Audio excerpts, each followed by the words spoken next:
Hello Mechwarriors, how is it going? Welcome to your daily dose of Mechwarrior Online. Today we are playing the Raven, because some of you have asked me what large laser what large laser light mech shall I take? And I say, take the Raven. It's a classic. We take the Raven 3L. So I have the 3LC here, which is a champion variant. It only has an XP bonus of 30%. You can buy the regular 3L and you are fine. You can do the same thing. Don't get confused by these additional letters here. Now, what are we doing here? The classic build is a double ER large laser. What I'm doing today here is a double large laser, regular large laser, and an ER medium laser on top of it.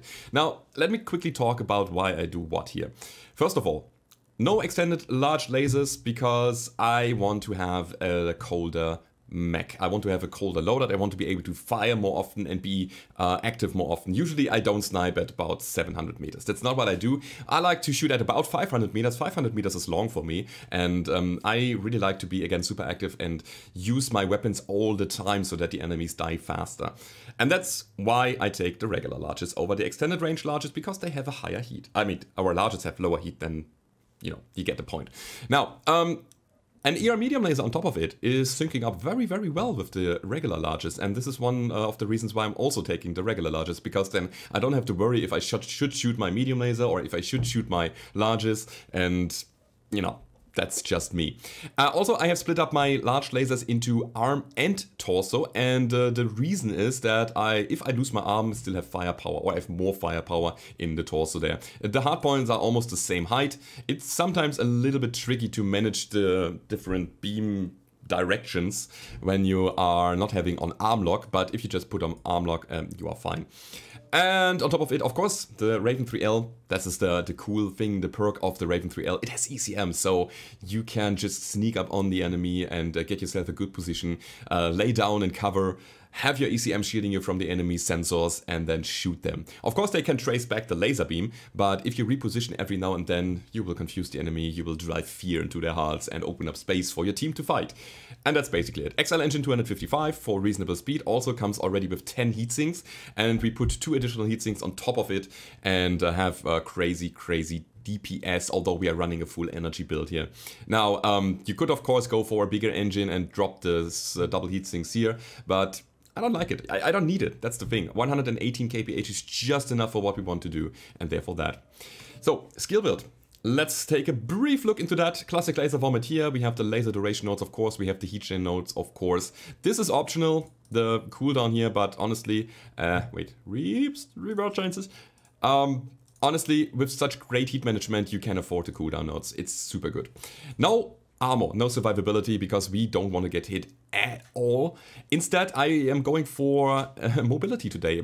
We are not going to take speed tweak. As I was saying earlier, this is not so much about running around like crazy and shooting the enemy from close range. We are a mid-ranger, and therefore we only need the ability to reposition quickly, and we need the ability to peek quickly, like getting out of cover quickly, getting back to cover quickly. Therefore, kinetic burst and hard break, and also anchor turn. So if you are spotted, you just need to turn around quickly, get out there with a nice burst of speed, and reposition. This is it. Therefore, hard break, kinetic burst, and anchor turn. Very important.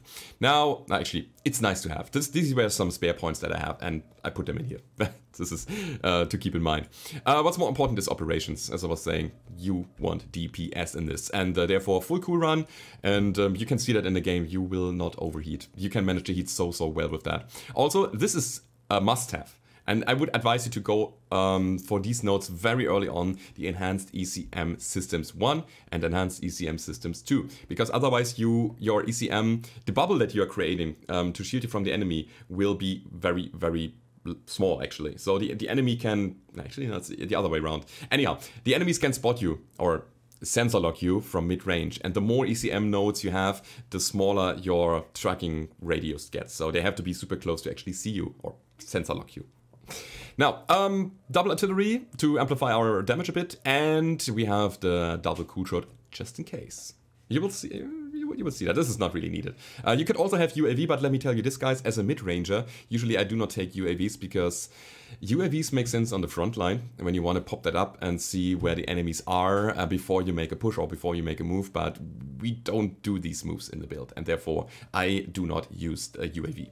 Anyhow, that's the build, everybody. I wish you all a lot of fun in the 2 games that are coming. Please let me know if this was too long of an explanation, or if it was just right on point, or if it was actually too short and you want more information. I tried to stretch it out a little bit today because I wanted to do an experiment and see what you think about it. So let me know down below in the comments if this amount of information is, again, too much, enough, or even too short. Anyhow, it's time to hit the battlefield. Alright, first game of the day. We are playing Domination on the Viridian Bog. Now, I will go to the circle and really quickly capture it, and hopefully my teammates will arrive soon. I'm not entirely sure if I want to engage super early here, because I really don't want to give away my position so much. They should be not able to see me since I'm behind the tree. I have my ECM active, and if I do not shoot them, they don't know where I am in the early stage of the game. Hopefully, we're gonna see about that. And if I'm getting into trouble, then I can always drop down there and regroup with my buddy on the left side. Also, I got artillery ready, I got double coup shot ready, and I think this is the time where we can actually start engaging. Yeah, they're all going down there, and here's the laser fire. Also have some PPC buddies around, that's good. It's great to see. So, they will take the high ground there? Yep. And we're gonna stay here for a while and use this tree as our cover towards the right side so that we can peek out of it and retaliate to the bottom there. Okay, it's working fine so far. This guy is still there. Try to laser burn him a bit more. And here's pulse lasers, so pulse lasers at that distance are basically horrible. And now they know that I'm here, now they have adjusted to my peeking situation. That means that I need to reposition now. Okay, cool. I'm not gonna push down there. Haha, hell no. Hell no. I'd rather go over here and... sorry, just passing through. Didn't want to obstruct your laser fire. I'd rather set up here and help out my teammates with some ECM. And here I am again, on the high ground. Can I shoot this? Yeah, a little bit. And this is all about dealing damage over time. Try to stay active. In terms of shooting your weapons. And as you can see, the heat management is glorious in this. So you can shoot forever if you keep up this repositioning every now and then, shooting every now and then cooling down again. And when the field gets tighter, when the enemies are applying more pressure, then at this point we can start shooting more often and using our heat scale more. So these guys know that I'm here because they saw my laser fire, obviously. Let's have the stalker go in first, and then we help him out with some more of this. Actually, I want to drop artillery on the hunchback. I know it's only one target, but I think still it's a good idea to do that. Artillery, bam, please, some hits, no? Okay. Oh, well. Maybe not this time. Cool, so we have the Mauler down. But we also have a Wolfhound skirmishing around down here. The Wolfhound is not a really good target to go up against as a Raven. Not in this build, I wanted to say. Not in this build. Because it twists its torso and all of your laser ticks will go to all of the different components of the mech. And you cannot really focus it. However, bigger components on steadier targets are great to hit. Okay, not like this though. I think it's time for the second artillery. Yeah. So I got it out. And I'm gonna pull back here because, you know, my teammates need to push first. I will help them with my ECM though, so this is always the good thing about it, about the build. It has always a passive bonus to the team, which really helps. And this is the scenario that I was talking about earlier. Now we are in a DPS fight. Now we need to really shoot the enemies as much as we can, because we want to kill them as quickly as possible so that my teammates will survive this. And therefore I'm popping my first cool shot here. So very early on, so that the cooldown will start ticking. I'm shooting just random targets at the moment, which is not so good. I should really focus on enemies that are almost down so that I can get some kills. But yeah, so this is what we do. And as a Raven, you're not really a priority to the enemy unless you are the only target to the guy that is just shooting you. So usually the guys are going for bigger targets, and you can use them as your advantage. Rifleman almost down right side. I know right side doesn't do anything, doesn't tell my team anything. Where is he? Is he down? He's actually not. Okay. But he should be super damaged. Got him. Alright. And I love the game right now. It's super focused, super slow paced. I'm sorry. That was more or less your fault. Can we get him? Yup, we can. Great. 4 and 3. This is not decided yet, guys. As much as it seems like we dominate them. We are not. I mean, slightly. I shouldn't really chase light mechs, as I was saying earlier, but I didn't have a better target, so therefore lots of UAVs on the sky, but I don't care about UAVs right now, because we have enemies to kill right in front of us. That was the cheetah, that's the Hellbringer. Okay, we got a bunch of mechs here. Should be not a big deal killing him. 8 and 4. Now we have dominance. Now we can spiral down from here and just play it super aggressively to just mop up the last ones that are alive. Okay. So, let's find ourselves some target. At the moment, I will go in and recklessly shoot everybody that I can find. Using my armor so that I can get maybe another kill. Let's see. Or I will just leave it for my team to get some as well. No. Not like this. Okay, and there we go. So, one enemy alive. He's not in the circle because the green squares on top of our screen tell us that our timer is ticking. That might be disconnected guy then. Maybe. Oh no, actually. Timer stopped ticking. He is somewhere and he's getting shot. Oh no, he is shooting our guys. So there he is. It is an enforcer. Okay. Shoot him. Everybody wants to kill now, of course. Last enemy. We'll get him. This guy. GG, guys. Cool. Again, very focused, very slow paced. Everybody played towards their strength. That was super good. Very, very nice to see that. Okay. So let's have a look at the end score. That was such a wonderful game. Now we had 4 killing blows, 7 assists, 2 kill most damage dealt with 655 damage done and 6 components destroyed. That's the first round, everybody. Let's go over to the next one and see how this will go down. Alright, second game of the day. We are playing the Crimson Strait and we are playing Skirmish, and I want to show you some nice spots here on the map, which you can take when you are playing something like this, but maybe with extra or extended range large lasers or PPCs or something. Because I won't be able to snipe with this. Not really. I have only 500 meters range on my large lasers and 400 with my ER medium. But again, I did that on purpose because I wanted to DPS the enemies down. And yeah, that's the idea here. Now, where to go? So if you go over here, this is the good old settle situation. Of course, there might be enemies coming from there, but usually they push Delta 6 real quick from this side. What, UAV? Ah, interesting. Once more. Yes, there is. Hello? I don't have this, thank you. Oh, there is actually a guy. Yeah, of course there is a guy, because somebody should have brought up the UAV, right? Okay, so we shoot the hellspawn a bit. Why is there a single hellspawn and nobody else? Okay, never mind, I'm not gonna show you anything because I am too busy killing. Let's go. Uh-huh. Okay. And there's another light mech on the right side. Interesting. Interesting. Okay. So, well, we got some good damage to the health. Don't chase him. Don't chase him. Unless you have more speed than him. I do. Cool. Okay.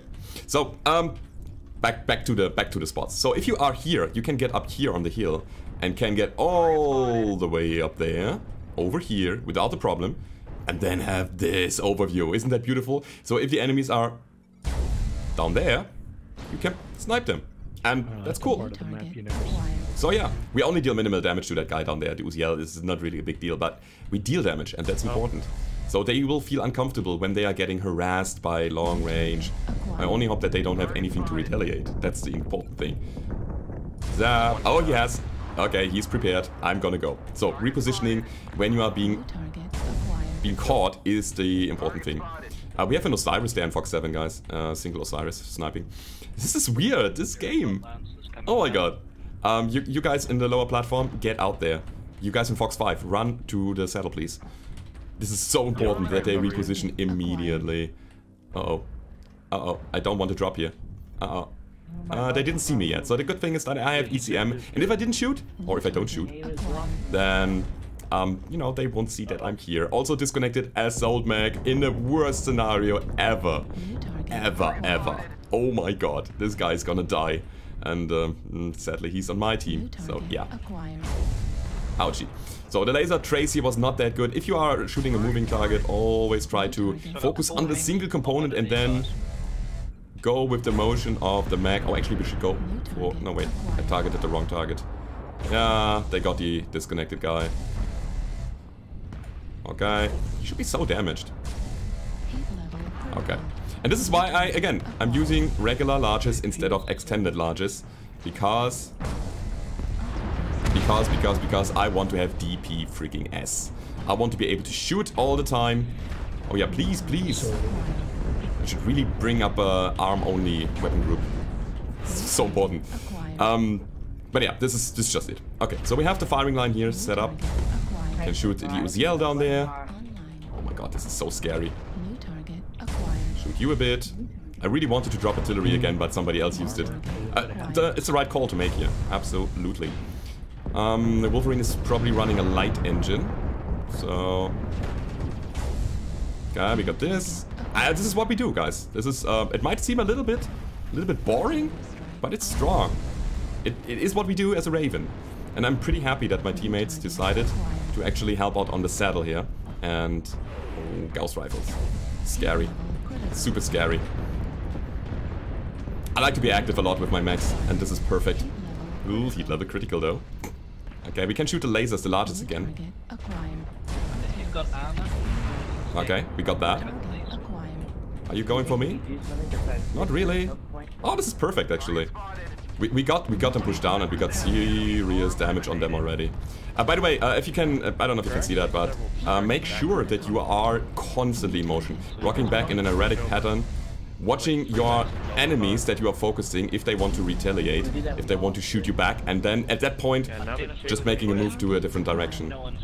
Don't stand still, ever, ever. Although it seems that I am not contested, I don't trust it. I don't trust the situation. So, okay. Still want to go for the Mad Cat. Tell the top is basically clear over here. Okay, yeah, the top is clear, guys. Not only basically, but... aha! It's not clear! Damn it! So, there was a sneaky huntsman who just shot me in the back. I need to rewatch this, but we're gonna watch this to the end, guys. This could have gone for longer and longer and longer, and you can see... even by this point, I dealt like 570 damage. It could have been 1k damage game easily. But we got the advantage now, and now the push is going on, and my teammates will just kill them. Interesting, interesting. I didn't see them. I really need to rewatch this. Okay, guys, let's see the game to the end, actually. This is gonna be interesting because we still have a Victor down there who has still a lot of armor. I mean, he's running LRMs, which don't do anything beneath the platform, but my teammates really should focus now, because at the moment we are fighting more or less in single encounters here. Hellspawn down there has an engagement. The other guys on top are not. So only half of my friends are shooting, and that's not good. Guys on the top, we have a fight on the bottom. You can just follow up and help there. You don't? Okay, he needs to. This Phoenix Hawk really needs to stay out of this situation. With such an open leg. Absolutely, absolutely reasonable. Now, let's see the other guys. What do we have here? Okay, yeah, I know. Stalker. Oh, guys. Is this gonna be... this is not over. Our guys are so damaged. The Ice Ferret has a problem with the Uziel, of course, because the Ice Ferret has no armor in the front anymore and is open, cherry red in the center torso. Oh my god. We are ahead, but actually we are not. So this is the kill counter here. Sometimes it's misleading, because a mech in such a situation, in such a condition, is one shot away from death. Victor is being shred though. Yeah, large laser light machine gun. This is a light engine. This is a shutdown mech. Ooh. Tight situation. And again, the Phoenix Hawk almost down. Now the Victor is dead. Great, 10 and 7. We are getting the advantage back. It's okay, we have the Wolfhound here. And the Uziel is almost down. Alrighty. There we go. 11 and 7. And the last one is the Uziel. No, it's a flea? No, it's a... oh, Cyrus. Mix an Uziel and the flea together. Bam. Cyrus. So, there we go. Nice job, everybody. And the Ice Ferret survived to the end. Okay, again, me being killed there was unfortunate, but I will give you the game anyway, because I think it shows something. It shows where to go in this map. It shows what to do with the Raven in a static peeking situation, in a static firing line situation. And again, that I got killed there. It was unfortunate, but you have the first game where you can see how it plays when the game gets tighter and you are more mobile and help out the teammates with amplifying their damage. Anyhow, 0 killing blows, 9 assists, but 2 kill most damage dealt with 579 damage done and 1 component destroyed. That was your daily dose, everybody. I hope you enjoyed it, and if you did, as always, don't forget to leave a rating or subscribe to the channel if you haven't already, and I hope to see you on the battlefield. Goodbye.